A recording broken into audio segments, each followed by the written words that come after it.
The next thing, rebound, be good. How about you? My dad said, you know you're doing something right when people are criticizing you, which I think is actually very fitting for today. That's true. Yes. You know what that means? President Trump is doing a lot of things right this morning, for sure. So, I love it. Well, we've got a Fox News alert for you out this morning.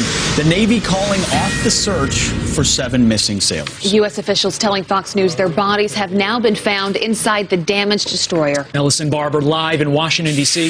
with the very latest. Ellison. Good morning to you. Also, the search for 7 missing sailors is over. The Navy says they recovered several bodies inside the flooded compartments of the USS Fitzgerald. A 700-foot cargo ship with Philippine flags collided with the guided missile destroyer about 56 nautical miles off the coast of Japan, hitting and damaging the right or starboard side of the Fitzgerald. According to maritime tracking software, the cargo ship was heading into port, then turned around for some unknown reason before colliding with the destroyer. For those of us on the East Coast here in the U.S., this happened Friday evening. It was Saturday, June 17th, 2:30 a.m. local time. Many sailors were sleeping. The crash injured at least 5, including the ship's commander. The commanding officer was reportedly in his stateroom at the time of the collision. That room suffered significant damage. It's been a tough day for our Navy family. It's hard to imagine what this crew has had to endure, the challenges they've had to overcome, but I'm extremely proud of their courage and dedication. 2 areas that flooded were berthing spaces. That's where sailors typically sleep. A U.S. official tells Fox News all 7 missing sailors were found in the flooded berthing compartments. Abby, Todd, Pete. Ellison Barber, such horrific news. Thank you so much for that. Story for sure. Thinking about their families right now. Indeed. Well, right now we're going to bring in Corey Lewandowski, former campaign manager for President Donald Trump. Corey, good morning to you and happy Father's Day. Appreciate you being here. Good morning.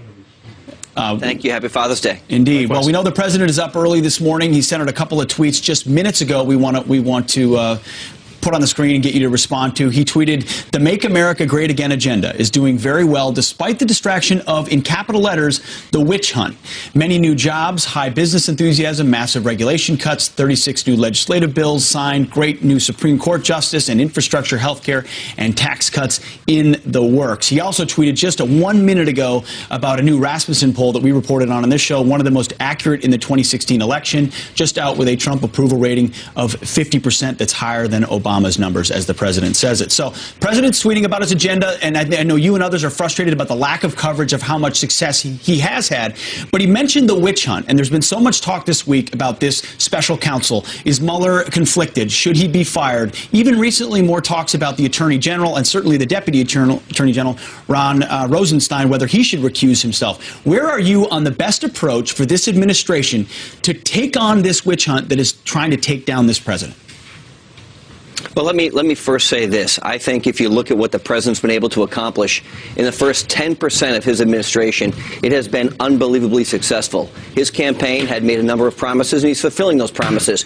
But now you have to ask yourself, what is Robert Mueller's job anymore? Because the public testimony that Jim Comey has given, Democrats have agreed to, is that there has been absolutely no collusion with the Russians in any way, shape, or form of this campaign and, candidly, of the election outcome, which means Donald Trump won fair and square. So what is Mueller supposed to be investigating? Everybody has now said there is no collusion, which is what he was designed to look at originally. So the question now becomes, what is he doing anymore? He's already moved on from the Russia investigation to something else. And what we've seen, unfortunately, is the individuals that he's bringing on board for this investigation are main contributors to Hillary Clinton's election campaign. They're partisan hacks. They're part of the deep state, and they have a different agenda, which is to destroy this president. The question is, why is this investigation continuing? Yeah, absolutely. And they've moved on from collusion to obstruction, apparently. No, and, you know, I think there are a lot of questions out there as to where are the Republicans in standing behind their president? Where is the outrage? You see the Democrats that are all up in outrage together, but where are the Republicans? Judge Jeanine is outraged about this herself. Here she was last night. You want to talk Russia? Let's talk about Russia. Let's talk about the sale of 20% of our uranium to Russia and Hillary Clinton signing off on the deal. The Clinton Foundation, that slush fund for Hillary, receiving $140 million, and Bill Clinton getting more than twice or triple his normal speech fee. You're empowered, damn it. Do something. Pass something. Cut this kumbaya crap. Put on your big boy pants and act like you're in power. Act like you give a damn. And more importantly, convince us that you're not in on the effort to take down the President of the United States. Ooh, I mean, Corey, to her point, Republicans are the ones in power right now. Where are they? Well, it's a great question. Where is the investigation into Hillary Clinton? Where is the investigation into the former Attorney General, Loretta Lynch? Where's the investigation when we saw that Jim Comey has said that Loretta Lynch told him to not speak about an investigation but call it a matter? Where's that investigation? Where are the Republicans to go back to the previous administration and asking those tough questions? I haven't seen any of that. They have not called Secretary Rice to come and testify about the unmasking. They have not called the former Attorney General in to come in and talk about telling a subordinate, specifically the FBI director, not to talk about something in public because it would help the Clinton campaign. Where is that? The question is, with Republicans in power, running both the House and the Senate, the power of subpoena, why haven't they gone back and look at the laws that have been broken in the previous administration and held people accountable? Right, but I don't understand it. More than that, though, I mean, I think what a lot of the American people are wanting right now is for them to just get big things done. When you've had Republicans in power, the president, the House, and the Senate, can they be doing more in Congress to work with the president to get big things done, like tax cut, like getting this health care bill done, like getting health care? Well, I mean, all they these have things. to. Yeah. They have to. And look, the Senate has to pass the repeal and replace of Obamacare. It is a promise that President Trump made in the campaign. Is fulfilled through the House right now. They also have to get a wall built on the southern border. Don't kid yourself. This has been a hallmark of the Trump campaign. We're going to fix the immigration system. We have to make sure that that's in place. We have to pass a massive infrastructure program bill, the $1 trillion that the president's proposed, that has to get done. We have to get tax cuts done. If these things don't get done by the end of this year, you're going to see a very difficult outcome in the 2020 election cycle, or 2018 election cycle. And what that means is Republicans will lose the House. Yeah, Corey, let's get to that. How does this end with 2018 right around the corner in this big election coming up in Georgia 6th on Tuesday? Look, I think what will happen, in my opinion, is if the Republicans don't deliver on the promises that this president made, they will be held accountable at the ballot box. And if that happens, you will see a repeat of what happened during Bill Clinton's first term, which is he had the House and the Senate in his first 2 years. He lost control of the House, looked back, and his agenda was over. Probably a good thing for the Republicans, but the converse of that is going to happen now. Donald Trump has laid out a clear vision to change Washington. If the Republicans can't get on that track, they can't support him, they'll be swept out of office, and the agenda will be gone. Corey, the fear is that the witch hunt swallows this up. And get back to what we asked you about in the first place, because there's been speculation that you might be a part of fighting back against this witch hunt. Is there something that needs to change? Does President Trump need to fire somebody? Does someone need to recuse themselves to turn the corner on this so that the investigation doesn't engulf an agenda that a lot of people believe in?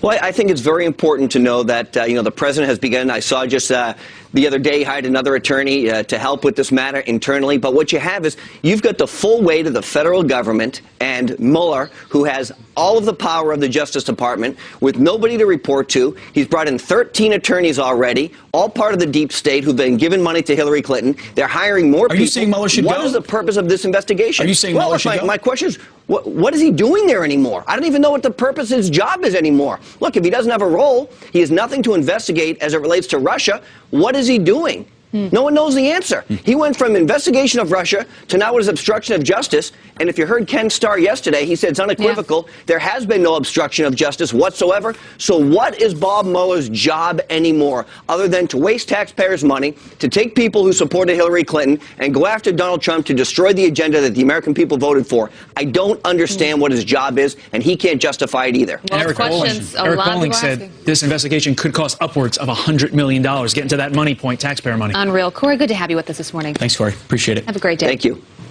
All right, turning on to some other headlines we're following, starting with the Fox News alert. And more than 24 people are injured, some critically, after a deck collapses on a Montana lodge. The incident happening at Glacier Camp during a memorial service. About 50 people were there. About a dozen were sent to the hospital. A witness saying the deck felt, quote, spongy on one side just before collapsing. Police are now investigating what happened. And some good news to report this morning. Doctors say Congressman Steve Scalise's condition has been upgraded from critical to serious, and he does continue to improve. That is some good news. The House Majority Whip undergoing his third surgery at a Washington, D.C. hospital after being shot earlier in the week.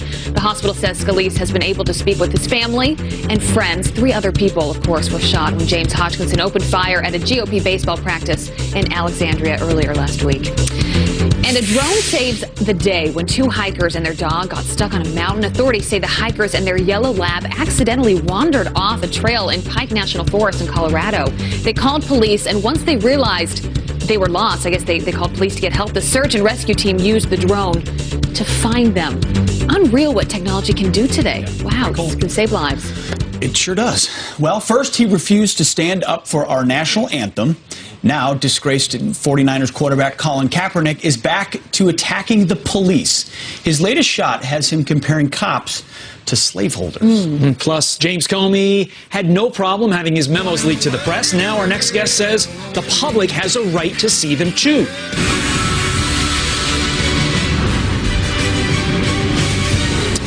Welcome back. Judicial Watch threatening a lawsuit against the FBI centered around former director James Comey. The watchdog group claims the Bureau has a legal responsibility to hand over records, and those records are the memos that Comey talked about during his hearing on Capitol Hill. Tom Fitton, the president of Judicial Watch, joins us now. Tom, good to have you with us. Good morning. All right, so what are you wanting? What are you wanting them to hand over?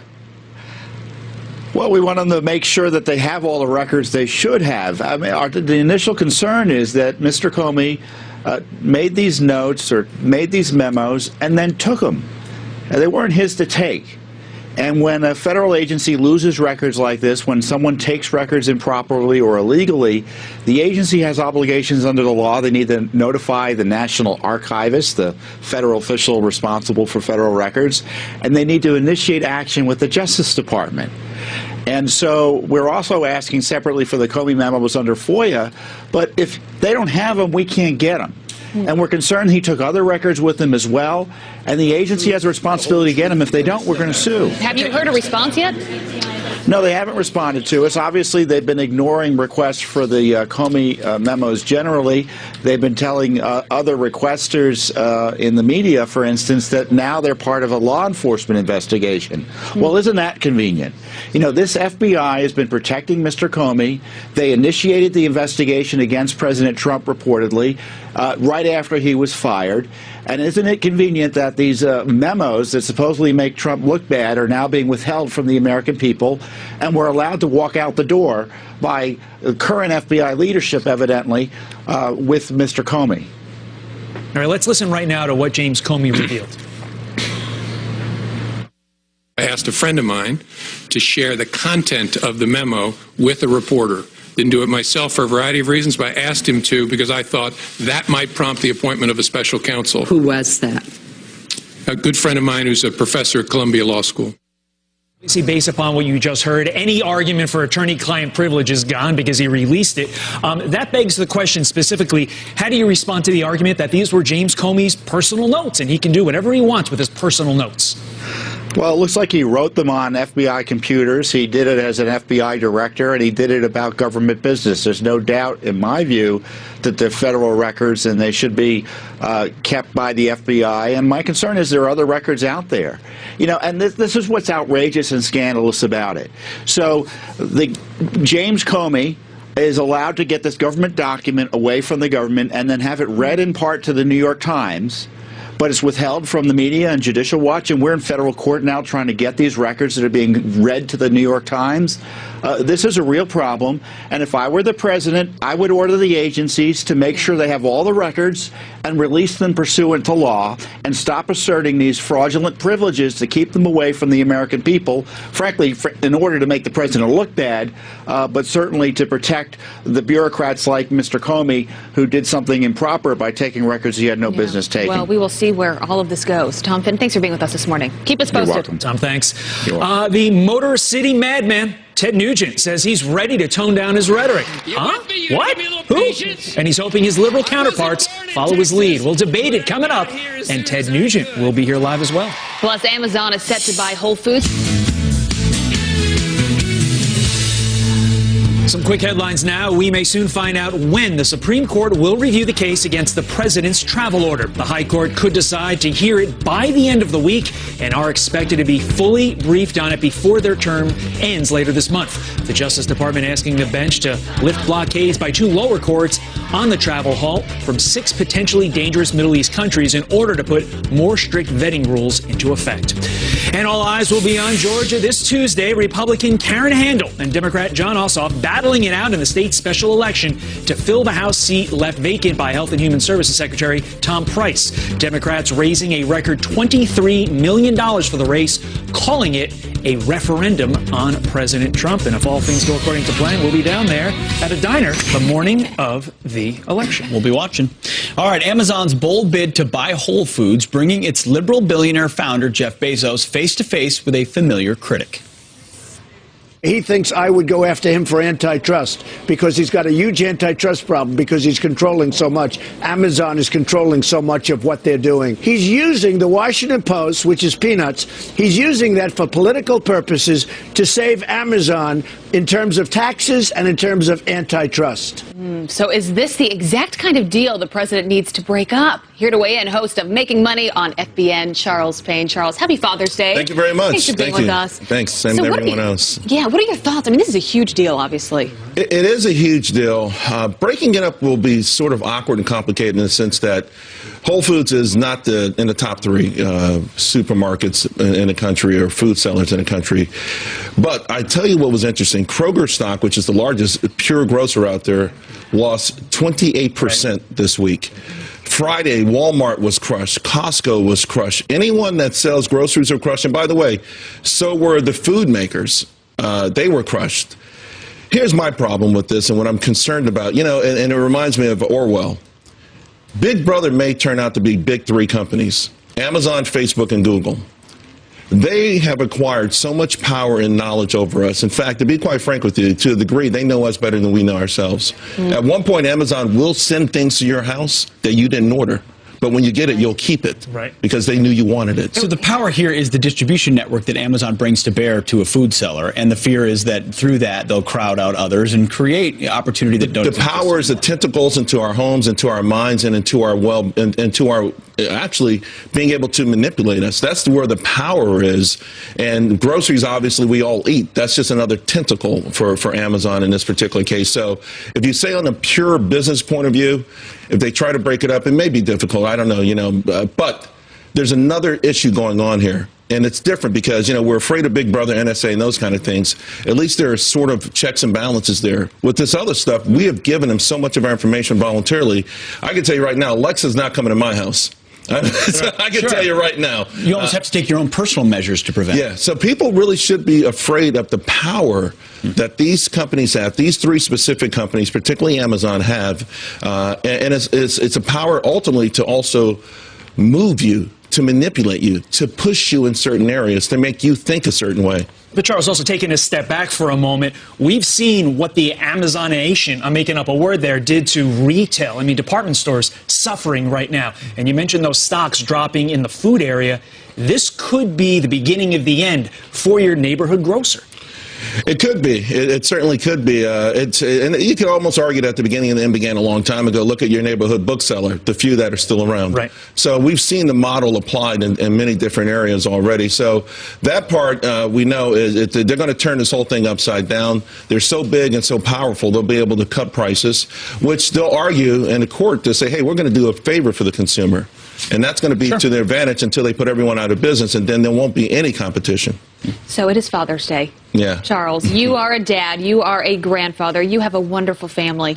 But this is somewhat of a tough day for you. And it's something that you have been very open about. You've written an op-ed with LinkedIn, and it is very touching if you have not read this. And you say, this will be the first Father's Day without my dad, a man I waited so long to know. Tell us about him. My father, he fought in Vietnam, and when he came back from the war, he was never the same. He was always distant. And then my parents divorced. And we left this beautiful 2-story house in Fort Lee, Virginia, and me and my mom and my 2 brothers, all 4 of us, moved to New York, Harlem in the 1970s, the most dangerous neighborhood in America at that time. And we all lived in a 1-bedroom, not apartment, but the bedroom and an apartment.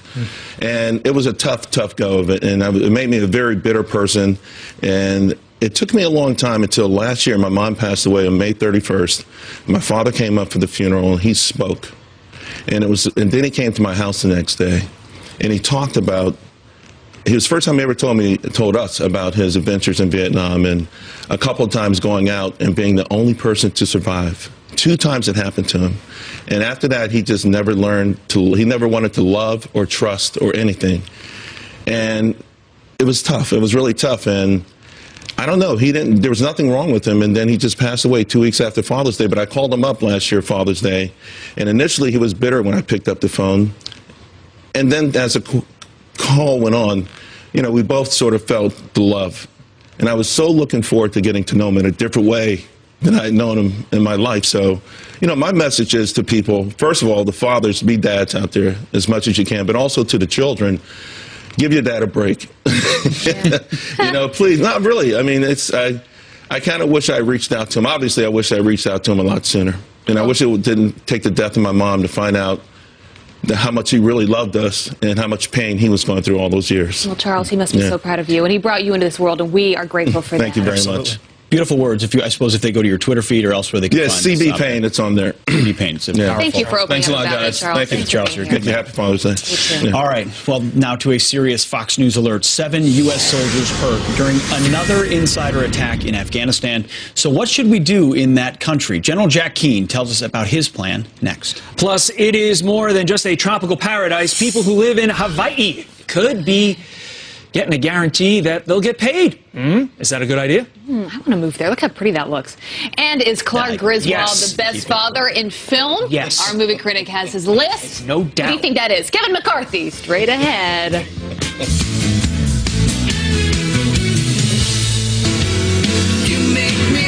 Welcome back to Fox & Friends on this Father's Day. We've got some photos from our excellent staff here at Fox & Friends. Our associate producer, Lauren Woodall, wishing a very happy Father's Day to her dad, George, pictured here with her mom, Barbara, and sister, Lindsay, during a family vacation last year. Love it. And this is Booker Taylor Fleming with her dad, Bill, right after he ran his eighth Boston Marathon. Awesome. Now, here's me with my dad, Pete. Not Hexit, but Pirro. If it was Hexit, that would be weird, because Pete's 3 years younger than me, but that's on my wedding day. I see the similarities. He's a great man. You got a lot of your dad in you. Very cool. Field producer Sam Honig with her mom Sue, sister AJ, and dog niece Parker, wishing her dad Ken, who's on this program on occasion, a happy Father's Day, and that he lives long and prospers. We love the Honig. Feel the same way. And Green Room producer, that is Kelly May, wishing her dad a happy Father's Day and a happy birthday. Double dose. Nice. Twofer. And writer Amanda Saliano with her dad, Tom. Love that. Love the older picture. Yeah. I'm assuming that's an older picture because we don't have a lot of kids working here. That young, at least. And we've got one from our own field producer, Maddie Leach, with, that's not Matt. That's Nikki. No, that's we'll go to the next one. That's associate producer Nikki Del Castillo with her dad, Derek, after he took her skydiving for his 18th, her 18th birthday. And Anthony Giordano, father of producer Michael Giordano, going for a ride. That's the tractor. There's the tractor. We've been waiting for the tractor. And we'll get to Maddie Leach, because all of us have traveled to diners with Matt Leach. We'll get that photo. But here's a throwback picture of director Lisa Moverly and her father. That is precious. I love that. Awesome. Yeah, we'll bring Matt Leach later. Oh, there's our control room. Give us away, They're guys. waiting because they didn't give us Matt Leach's photo, so they're saying sorry. Of course not. Love that. All right. Well, we're going to get some. It's muggy as all get out here, but. Where is Rick? I haven't seen him this morning, actually. I know he's hiding. I'll do weather. Look at this piece of paper. It's really muggy. This thing is so, it's disgusting out here, but hopefully it's better in your neck of the woods. Yeah, that's right. We'll get to Rick in a second. We'll bring him in. But for now, we do want to bring in General Jack Keane, retired 4-star General, former Vice Chief of Staff of the U.S. Army, Chairman of the Institute for the Study of War, and a Fox News military analyst. General, good to have you with us. Glad to be here. First, just off the top, your reaction. This U.S. Navy calls off the search for 7 missing sailors. Several bodies have now been found dead inside this destroyer. I mean, it's just a heartbreaking story. Yeah, it certainly is, and it reminds us how dangerous the instruments of war are, even when you're using them in peacetime. And our hats off to these sailors on these ships. They're out there 24/7 doing this. And most of our viewers don't think of what they're doing every single day, but that's the reality of it. And the other thing we know, from having been almost 40 years in the military and overseen scores of fatal accidents, this is preventable. And our investigators will get to the bottom of it. And certainly a Navy ship of this eminent class has the ability to know where it is and know where everything is around it. And if something is in danger in it, like a slow-moving commercial vessel that does an unexpected U-turn, they certainly have the capability to evade that potential collision. And why that did not take place, they'll get to the bottom of that, and we'll see what the answer is. Could be human error, as you mentioned in this particular case. General, I've got to get your thoughts on recent developments in Afghanistan. We had 7 soldiers lost at sea, and now 7 soldiers wounded in an insider attack in Afghanistan we learned about yesterday. We're seeing more of these. We lost 3 service members a week ago to a similar attack. Why are we seeing an increase in these types of attacks in Afghanistan, and what does it mean about the enemy we face? Well, these attacks come as a result of the Taliban penetrating either the Afghan army or the Afghan police. And certainly they know that it impacts on morale to have something like this take place. They spiked a couple of years ago. And I think what's happening now is I think it's coincidental to the fact that the Taliban's very tuned in to what's going on around them and in the region, and also what's happening in the United States. They know that there's a review taking place by this administration as to whether they're going to increase force levels according to the recommendation that was made by the on-scene commander in Afghanistan. So I'm speculating, but I suspect that they're sensitive to that, and they're trying to, break political will of the American people and our decision makers that Afghanistan isn't really worth the trouble. You have called for up to 20,000 more troops in Afghanistan. The number that's being thrown out there is 4,000. Let me take a step back. Under the Obama administration, they said this is a finite number that we're going to allow in Iraq and Afghanistan. How much, from a field general perspective, does that hurt your ability to fight when you announce a cap that the enemy knows about? Well, listen, it's pretty frustrating, and I've said it's a disgrace that it's 16 years into this protracted war, and we haven't brought to this to a conclusion favorable to us and the Afghan government a number of years ago. That's due to 2 primary reasons. One is, from 2003 to 2008, Iraq enjoyed a priority over Afghanistan because we did not have sufficient ground forces to fight 2 wars successfully. Then from 2008 all the way to 2014, close to 15, the Obama administration never, ever made the commitment of resources and troops, as you were suggesting, and then prematurely took them out regardless of what the conditions on the ground were. So those decisions protracted this war that we have today. And the other thing is, there were 2 Taliban sanctuaries that for 16 years have existed in Pakistan, where their military provides assistance to the Taliban, and supposedly Pakistan is our ally. Their leaders are there, they refresh their troops there, and they train there. And you cannot defeat the Taliban as long as those 2 sanctuaries exist. Yeah, when you set timelines, when you surge and then tell the enemy when you're going to leave, and the enemy knows they have sanctuary, it's pretty difficult to wrap up a conflict, things you know very well. General Jack Keane, thank you very much for your expertise this morning. Yeah, good talking to you. Good seeing you. All right, coming up, Ted Nugent says he's ready to tone down his rhetoric, and he's hoping his liberal counterparts will follow his lead. Ted Nugent will be live on our program soon. Yeah, that'll be interesting. Plus, who are the top movie dads of all time? Kevin McCarthy is here with his picks, like Clark Griswold, one of our favorites. There's no debate. That's Clark Griswold. Full. Dad, that thing wouldn't fit in our yard. Not going in our yard, Russ. It's going in our living room.